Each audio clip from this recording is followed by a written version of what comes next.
हे गोरखिया गे कनी आना बड़ नीक लागे छै कनी हमरा डीजे पर डांस कर लेना गे डीजे मिठू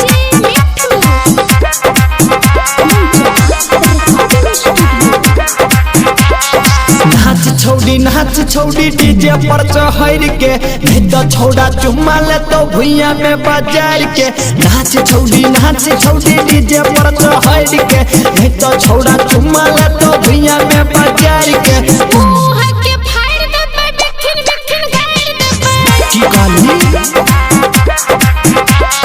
ज्यादा किछु बजत त गड़ में उतार दे नाच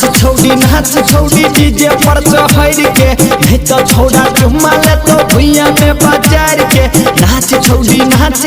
डीजे पर चढ़ के नहीं तो छौड़ा चुम्मा ले तो भुइया में बाजार के मुंह के फाड़ दे बखिन बखिन गाड़ दे काट देबो ज्यादा किछु बजत त गड़ में उतार दे गर्मी डीजे मिठू राजा पटसोनी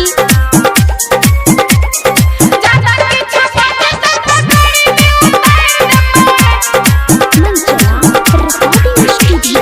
तोहर मुस्कान सबके जान मारे छौ धीरा छी नजर में ना भान मारे छौ तोहर मुस्कान सबके जान मारे छौ धीरा छी नजर में ना भान मारे छौ छोड़ा सबके झांट दे बेला हंगा में झांप ले बिट्ठू काट ले तो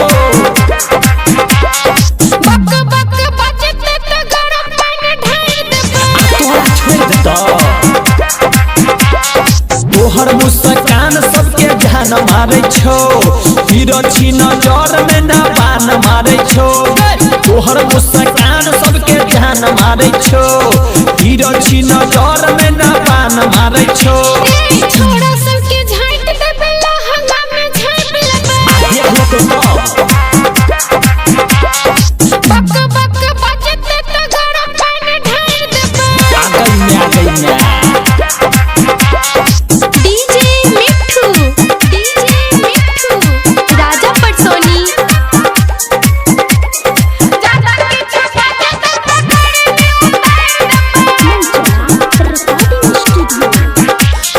छौड़ा सब कहो छौड़ी छा सुपर माल गे साइड के जो नचबे त काट ले तो गाल गे छौड़ा सब कहो छौड़ी छा सुपर माल गे साइड के जो नचबे त काट ले तो गाल गे लोल के तोड़ दे सबके जाके बोल दे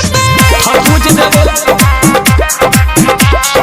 नहीं बात मानत सबरे से कह दे अरे ओकरे चला जिए हम संगीत ला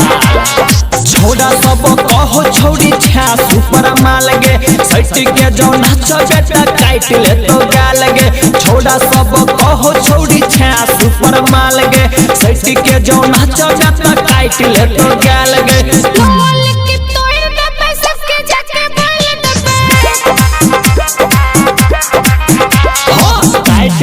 काट ले तो लहंगा में काट ले तो कथी काट लेते रे बिट्ठू काट ले तो